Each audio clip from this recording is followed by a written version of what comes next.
Remue-ménage. Remue-ménage.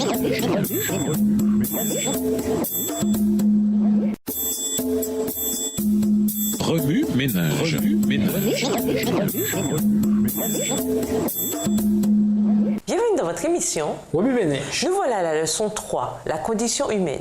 Tous sont péchés et sont privés de la présence glorieuse de Dieu. Romains 3, le verset 23.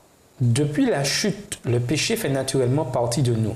Il n'y a rien que nous puissions faire pour nous sauver nous-mêmes, par nous-mêmes. Une condition qui fait souffrir. Lisons Psaume 51, le verset 7. Psaume 51, verset 7. Purifie-moi avec l'hysope et je serai pur. Lave-moi, je serai plus blanc que la neige. Alors que j'étudiais en génie mécanique, j'ai pris pour la première fois un cours pendant cette session. Il ne me manquait en effet que 12 crédits pour obtenir mon diplôme.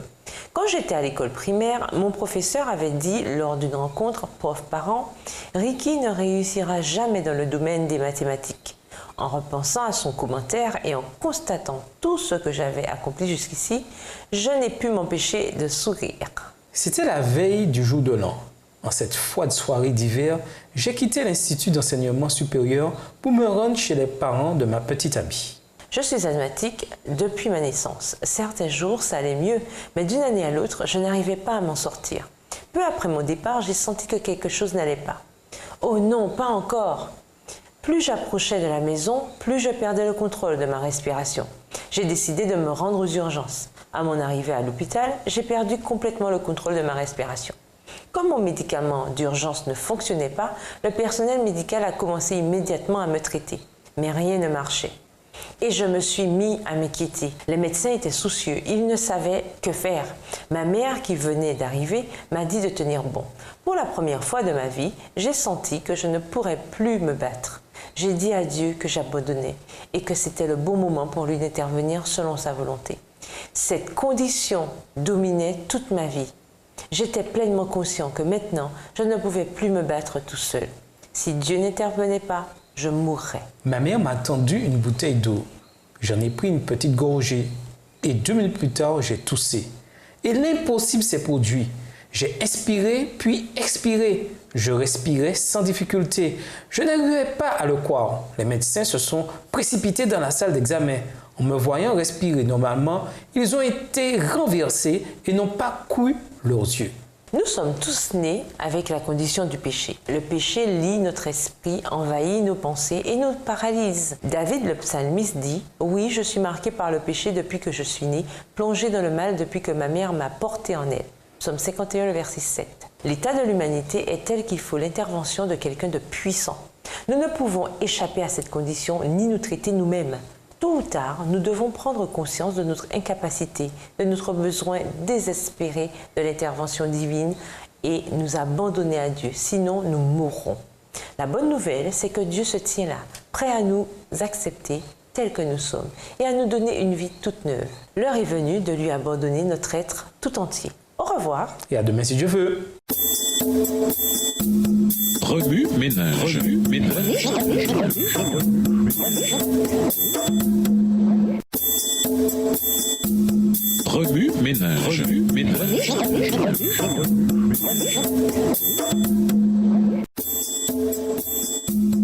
Remue-ménage.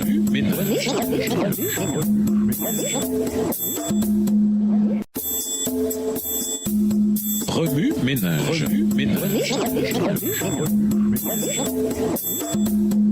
Bienvenue dans notre émission. Remue-ménage. Nous voilà la leçon de dimanche. Tous ont péché, tous peuvent être justifiés. Qui a péché? Lisons Romains 3, verset 23. Romains 3, le verset 23, « Car tous ont péché et sont privés de la gloire de Dieu. » Le fléau du péché est d'une telle ampleur que nul ne peut échapper à son emprise. Quiconque naît d'une femme subit la tentation ou les conséquences du péché. Le psalmiste David déclare « Oui, je suis marqué par le péché depuis que je suis né, plongé dans le mal depuis que ma mère m'a porté en elle. » Psaume 51, verset 7. Bien que cela semble inimaginable, le péché exerce son influence même au stade embryonnaire de notre vie. Personne n'en est exclu. Tous ont péché et sont privés de la présence glorieuse de Dieu. Romains 3, verset 23. Il n'y a pas d'homme juste, pas même un seul. Romains 3, verset 10. Ainsi, Tous ceux qui prétendent être nés justes doivent reconnaître que notre ADN révèle dès la naissance des traits de notre nature égoïste. Nous sommes des pécheurs par nature à cause des générations coupables précédentes. Nos premiers parents ont fait une erreur fatale à effet d'entraînement. D'une génération à l'autre, les répercussions du péché se font sentir. Le péché est entré dans le monde à cause d'un seul homme, Adam, et le péché a amené la mort. Et ainsi, la mort a atteint tous les hommes parce que tous ont péché. Romains 5, le verset 12. Le péché identifié et défini. Lisons 1 Jean 3, verset 4. 1 Jean 3, le verset 4, quiconque pêche transgresse la loi, et le péché est la transgression de la loi. Romains 7, versets 12 à 14, nous aide à voir clairement où nous sommes confrontés au péché. Nous servons un Dieu juste dans ses jugements. Et il nous donne l'occasion de voir clairement la ligne séparant le bien du mal. Mais si, alors que nous connaissons sa loi et reconnaissons sa volonté, nous décidons de marcher contrairement à ses voies, nous nous privons de sa gloire. Sa loi n'est pas seulement la manifestation de son caractère, mais aussi la balustrade de notre salut. La connaissance de la loi nous permet d'identifier nos erreurs. Quiconque pêche s'oppose à la loi de Dieu, car le péché est la révolte contre cette loi. 1 Jean 3, verset 4. Heureusement, Dieu nous a révélé l'Évangile. Notre situation coupable actuelle n'est donc pas permanente. Bien que nous ayons été conçus, modelés et soyons nés dans le péché, Dieu nous offre l'antidote nous permettant d'obtenir le salut. Comprenons-le bien. Le salut s'obtient non par les œuvres afin que nul ne se glorifie, mais par la foi en Jésus-Christ. En effet, Jésus est venu dans le monde pour sauver les pécheurs. Plus tard, l'apôtre Paul a dit qu'il était le premier des pécheurs. Si ce grand apôtre se considérait comme tel, alors qui peut être sauvé et comment? Dans Matthieu 19, le verset 25, les disciples posèrent cette même question à Jésus. Qui peut être sauvé? Tout le monde. Et comment peut-on l'être? C'est par la grâce de Dieu que vous avez été sauvés au moyen de la foi. Ce salut ne vient pas de vous, il est un don de Dieu. Éphésiens 2, le verset 8. Sola fide. Lisons Éphésiens 2, verset 8. Éphésiens 2, le verset 8. Car c'est par la grâce que vous êtes sauvés, par le moyen de la foi, et cela ne vient pas de vous, c'est le don de Dieu. Sola fide est une expression latine qui signifie « par la foi seule ». Dans sa quête pour faire une distinction entre l'Église catholique et le mouvement protestant, le réformateur Martin Luther a souligné l'aspect de la justification par la foi. Beaucoup pourraient affirmer que les œuvres jouent un rôle intégral de notre salut. Mais notre salut n'est imputable qu'au sacrifice de Jésus pour l'humanité. Nous ne pouvons travailler pour accomplir ce que Jésus a déjà fait pour nous sous la croix. Par contre, notre appréciation de son sacrifice nous pousse à vivre en lui manifestant notre amour. Nous sommes justifiés par la foi seule.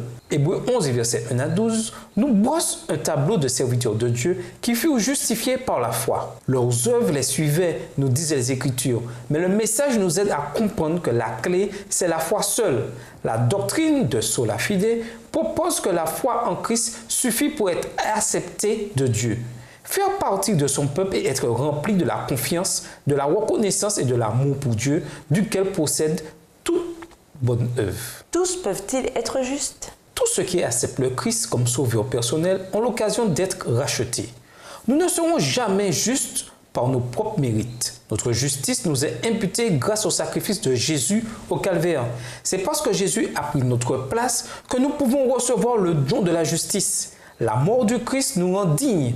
Le Christ était sans péché, mais Dieu l'a chargé de notre péché afin que, par lui, nous ayons part à l'œuvre salutaire de Dieu. 2 Corinthiens 5, verset 21. Lorsque nous mettons notre confiance en Christ, celui-ci prend nos péchés sur lui et nous rend justes devant Dieu. Par la foi, nous troquons notre indignité contre sa justice. Jésus a payé la peine de nos péchés. Dans sa constante fidélité, il nous rachète. Ayons foi en sa promesse qui nous pardonnera et nous gardera à l'heure de la tentation. Tous ont péché, mais tous peuvent être sauvés. Romains ménage. Si, selon les Écritures, tout individu a été formé et est né dans l'iniquité, comment alors sommes-nous sauvés? Définissez le péché. Combien de personnes ont fait l'expérience du péché? Décrivez le processus par lequel nous sommes déclarés justes. Au revoir. Et à demain si Dieu veut. Remue ménage. Remue ménage.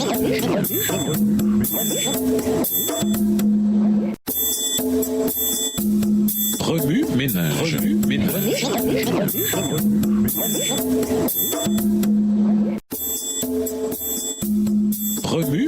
ménage, revue ménage.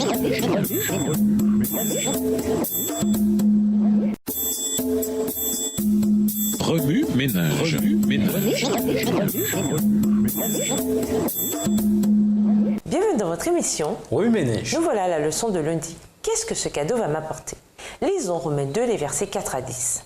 Romains 2, versets 4 à 10. Où méprises-tu les richesses de sa bonté, de sa patience et de sa longanimité, ne reconnaissant pas que la bonté de Dieu te pousse à la repentance, mais par ton endurcissement et par ton cœur impénitent, tu t'amasses un trésor de colère pour le jour de la colère et de la manifestation du juste jugement de Dieu, qui rendra à chacun selon ses œuvres, réservant la vie éternelle à ceux qui, par la persévérance à bien faire, cherchent l'honneur, la gloire et l'immortalité. Mais l'irritation et la colère à ceux qui, par esprit de dispute, sont rebelles à la vérité et obéissent à l'injustice. Tribulation et angoisse sur toute âme d'homme qui fait le mal, sur le juif premièrement, puis sur le grec.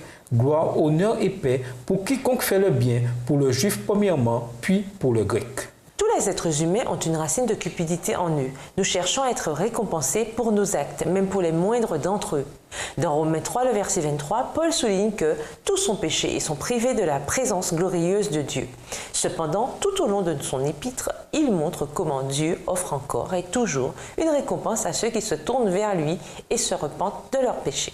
Par ailleurs, les exemples de confession véritable que fournit la Bible ne contiennent pas une seule parole tendant à excuser ou à pallier la faute et à justifier le transgresseur. Paul encourage ses lecteurs à profiter des richesses de sa bonté, de sa patience et de sa générosité, en prenant conscience que la bonté de Dieu les pousse à changer d'attitude. Romains 2, verset 4. Alors, le cœur humilié et contrit, subjugué par un repentir véritable, comprendra jusqu'à un certain point l'amour de Dieu et le prix du calvaire. Comme un fils fait sa confession à un père aimant, le pécheur véritablement repentant apportera tous ses péchés devant Dieu. Ainsi, la récompense promise a un coût. Dieu veut que nous nous abandonnions à lui. Néanmoins, une confession ne sera jamais acceptée par Dieu si elle n'est pas accompagnée d'un repentir sincère et d'une réforme. Il faut qu'un changement radical de la vie l'accompagne et que tout ce qui n'est pas agréable à Dieu soit mis de côté. Ce sera la conséquence de la douleur réelle du péché. Le Saint-Esprit nous aide à renoncer à ce qui déplaît à Dieu. C'est le Saint-Esprit qui convainc de pécher. Si le pécheur se laisse toucher par son influence vivifiante, il sera amené à la repentance et comprendra l'importance d'obéir aux ordres de Dieu. Le cadeau est là pour nous. En cédant à la puissance transformatrice du Saint-Esprit, nous nous plaçons nous-mêmes sur le sentier qui gagne toujours, qui ne connaît pas l'échec. Alors, qu'est-ce que ce cadeau va vous apporter? Tout. Remue ménage, quel secteur de votre vie le Saint-Esprit a-t-il éclairé? Vous a-t-il poussé à changer? Avez-vous vraiment pris le temps de confesser vos péchés ou cherchez-vous encore à excuser vos erreurs? Réfléchissez. À quand remonte la dernière fois où vous vous êtes approprié le sacrifice de Jésus au point de tomber à genoux dans un abandon total à lui? Est-ce le moment maintenant? Au revoir. Et à demain si je veux. Remue ménage, revue ménage.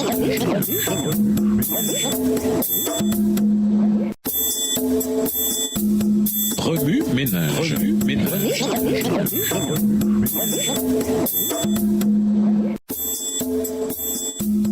Remue ménage, revue ménage.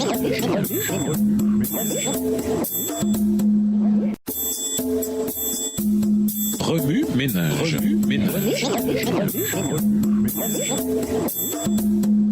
Bienvenue dans votre émission. Remue ménage. Voilà la leçon de mardi. Connaissez votre condition. Lisons Romains 2, verset 1. Romains 2, le verset 1. Ô homme, qui que tu sois, toi qui juges, tu es donc inexcusable, car en jugeant les autres, tu te condamnes toi-même, puisque toi qui juges, tu fais les mêmes choses. Certains disent que la première étape vers la sanctification, c'est la prise de conscience de notre condition. Dans les 3 premiers chapitres de Romains, Paul martèle que tous ont péché et sont privés de la présence glorieuse de Dieu. Romains 3, verset 23. Tous ont cette maladie de l'âme appelée péché, mais tous ne sont pas conscients de la gravité de leur condition. Au chapitre 1 et 2, Paul nivelle le terrain en montrant que juifs et gentils ont le même problème, le péché. Mais pourquoi a-t-il insisté sur ce point? Simplement parce qu'il écrivait à l'église à Rome. Cette église se composait initialement de chrétiens majoritairement juifs qui, plus tard furent expulsés par l'empereur Claude. Ce n'est qu'après l'an 54 après Jésus-Christ qu'ils purent revenir à Rome. Ils découvrirent alors que les dirigeants de l'Église étaient composés de gentils convertis au christianisme, ce qui entraîna des tensions des deux côtés. Les Juifs pensaient qu'ils étaient supérieurs à cause de leur place dans l'histoire du salut, et les gentils estimaient qu'ils étaient les dirigeants parce que les Juifs avaient largement rejeté leur Messie. Paul dut faire face à cet esprit de jugement. Il dit « Toi, qui que tu sois, qui juges les autres, tu es donc inexcusable. Car lorsque tu juges les autres et que tu agis comme eux, tu te condamnes toi-même. » Romains 2, le verset 1. Ainsi, celui qui juge un membre d'église différent de lui commet un péché. Nous devons aborder les problèmes auxquels notre nation, l'Église et nous-mêmes faisons face en reconnaissant que la racine de tous ces problèmes, c'est notre condition coupable. C'est pourquoi Paul explique la beauté profonde de l'Évangile dans son épître à l'Église de Rome, parce que c'est lorsque l'Évangile de Jésus-Christ est présenté que nous sentons notre besoin de repentance. Maurice Venden a dit « Nous venons d'abord au Christ et ensuite il nous donne la repentance. » Et c'est pourquoi Paul poursuit en disant que la bonté de Dieu doit nous amener à changer de comportement. Romains 2, le verset 4. La puissance libératrice de l'Évangile dont Jésus nous fait don ne peut nous être accordée que lorsque nous admettons enfin que nous sommes malades. Alors et seulement alors la grâce guérit. Wami Ménage, quelle pratique quotidienne peut vous aider à prendre conscience de votre propre condition et à recevoir la puissance libératrice de l'Évangile? Quelles étapes pratiques l'Église peut-elle suivre pour guérir ces divisions sociales, raciales, culturelles ou autres? Au revoir. Et à demain si Dieu veut. Remue ménage. Remue ménage.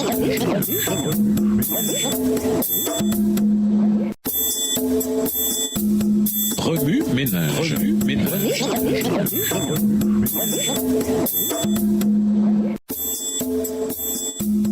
Remue ménage. Remue ménage.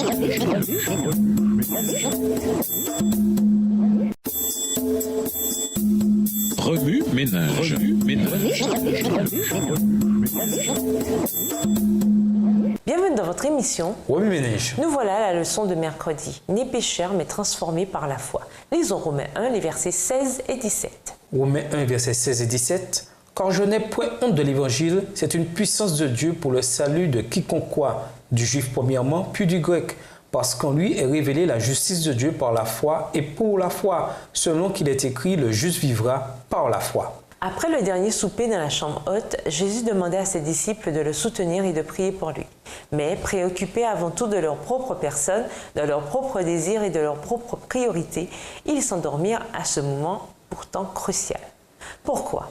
À cause de leur nature coupable. À Jésus qui lui révélait qu'avant que le coq chante, il l'aurait déjà renié 3 fois, Pierre répondit que jamais il ne ferait une chose pareille. Et cependant, dès que la première occasion de témoigner de Jésus se présenta, il échoua lamentablement.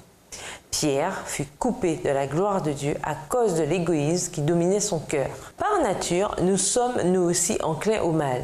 Il se produit automatiquement car nous sommes nés dans le péché. Il n'y a pas d'homme juste, pas même un seul. Romains 3, le verset 10. Dieu nous aime tant qu'il a envoyé son Fils unique dans le monde pour pardonner nos péchés et pour que nous puissions vivre par lui. C'est ainsi que nous pouvons le glorifier et proclamer son nom, en renonçant à nous-mêmes, en venant simplement à lui tel que nous sommes et en nous abandonnant à lui afin qu'il puisse transformer notre cœur. Il nous aime tant qu'il est disposé à faire cela jour après jour, aussi longtemps que nous allons à lui et lui permettons de vivre en nous. Car Dieu a tellement aimé le monde qu'il a donné son Fils unique afin que quiconque croit en lui ne soit pas perdu, mais qu'il ait la vie éternelle. Jean 3, verset 16. Bien qu'il nous soit naturel de pécher, nous savons que par la foi, nous pouvons vivre par lui. Si nous nous consacrons au Seigneur, il nous aidera avec le péché et nous serons victorieux en Jésus-Christ. Nous ne pourrons triompher du péché que si nous acceptons que nous sommes pécheurs et avons été sauvés par la grâce de Dieu. Le Créateur nous a fait don du salut. Nous n'avons qu'à lui permettre de faire son œuvre en nous chaque jour. Dès que quelqu'un est uni au Christ, il est un être nouveau. Ce qui est ancien a disparu, ce qui est nouveau est là. 2 Corinthiens 5, verset 17. Remue ménage. Est-ce que je renonce à moi-même chaque jour et permets à Dieu de vivre en moi? Comment puis-je témoigner de l'amour de Dieu pour moi et ne pas avoir honte de l'Évangile? Au revoir. Et à demain si Dieu veut. Remue-ménage. Remue-ménage.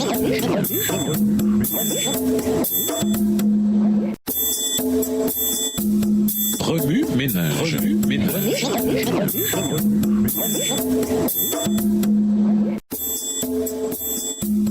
Remue-ménage.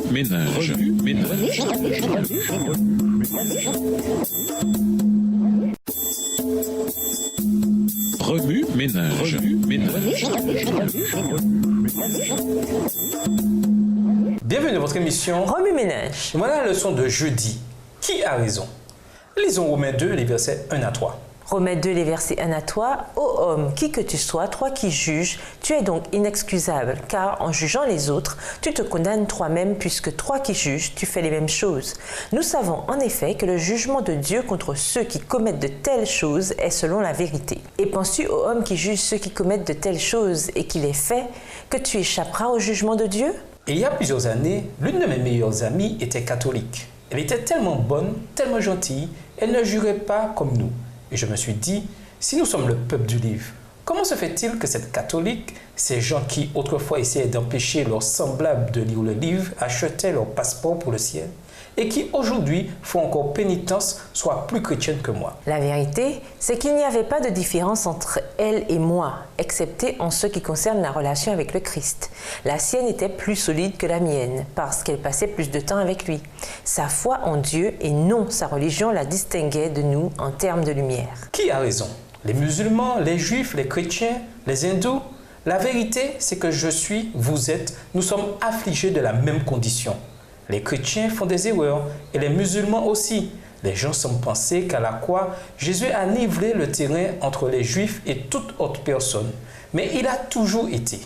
Avant la chute, tous, et par tous, je veux dire Adam et Ève, étaient parfaits. Après la chute, tous sont nés dans le péché. Grâce à la mort et à la résurrection de Jésus, nous avons tous l'occasion d'être sauvés. En tant qu'être humain, nous avons toujours été dans la même situation difficile. Parfait, coupable, sauvé. Qui donc a raison? Dieu. Dieu a raison, car lui seul agit en nous et nous procure le salut.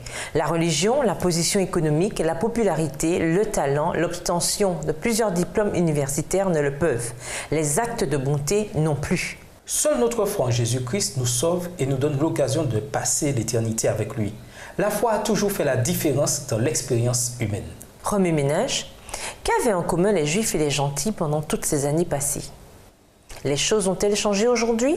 Les musulmans, les chrétiens, ont-ils encore les mêmes choses en commun que les Juifs et les gentils avaient? Avez-vous déjà connu quelqu'un ne professant pas votre religion, mais manifestant mieux que vous les principes chrétiens? Racontez cet épisode par écrit. Au revoir. Et à demain si Dieu veut. Remue-ménage. Remue-ménage.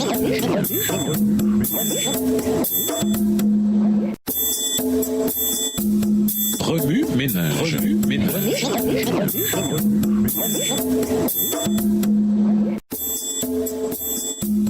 Remue-ménage.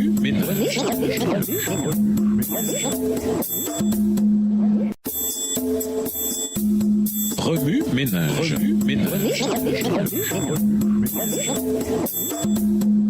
Bienvenue dans votre émission. Remue-ménage. Nous voilà à la leçon de vendredi. Espoir pour notre nature humaine.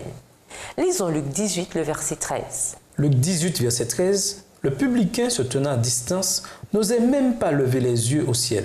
Mais il se frappait la poitrine en disant « Ô Dieu, sois apaisé envers moi qui suis un pécheur. » Pour conclure, souvent, en raison de notre nature déchue, notre supplication est la suivante. « Ô Dieu, aie pitié de moi qui suis un pécheur. » Luc 18, le verset 13. Nous sommes tellement enclins au mal. Heureusement, l'Épître aux Romains nous révèle qu'il y a de l'espoir. La bonne nouvelle, c'est que nous avons un Sauveur qui nous offre le pardon et la grâce, même si nous ne pouvons rien faire pour les mériter. Louons Dieu de ce que nous avons un si bon Père, un Père qui nous aime et qui cherche, en dépit de notre condition humaine, à nous racheter et à rétablir notre relation originelle avec lui. Qu'offrent aux idées? Écrivez une prière à Dieu exprimant votre désir de renouveau et d'une relation profonde avec lui. Réalisez un collage décrivant la condition humaine avant d'entrer en contact avec Jésus et un collage comparatif décrivant les qualités dont un croyant né de nouveau peut faire l'expérience. Faites une liste de prières dans la section des notes de votre appareil mobile. Inscrivez-y 5 personnes pour lesquelles vous désirez prier sur une base hebdomadaire afin qu'ils fassent l'expérience de l'espérance en Christ. Lors d'une promenade, observez à quel point la nature a été affectée par la condition humaine déchue. Lisez Apocalypse 21, un passage qui nous donne l'espérance d'un ciel et d'une terre restaurée. Faites une interview avec une personne désireuse de partager sa vie passée, crime, prison, dépendance, etc., avant d'avoir été transformé en Christ. Pour aller plus loin, nous vous invitons à lire Luc 18, versets 9 à 14 et versets 35 à 43. Ainsi que dans le livre Les paraboles de Jésus, la section La prière, la sous-section Deux adorateurs aux pages 132 à 136, écrit par Ellen G. White. Ainsi que le livre Jésus-Christ, chapitre 27, livre écrit par Ellen G. White. Et dans le livre What's so amazing about grace? Qu'y a-t-il de si étonnant dans la grâce? Écrit par Philippe Yancey. Au revoir. Et à demain si Dieu veut. Remue ménage. Remue ménage.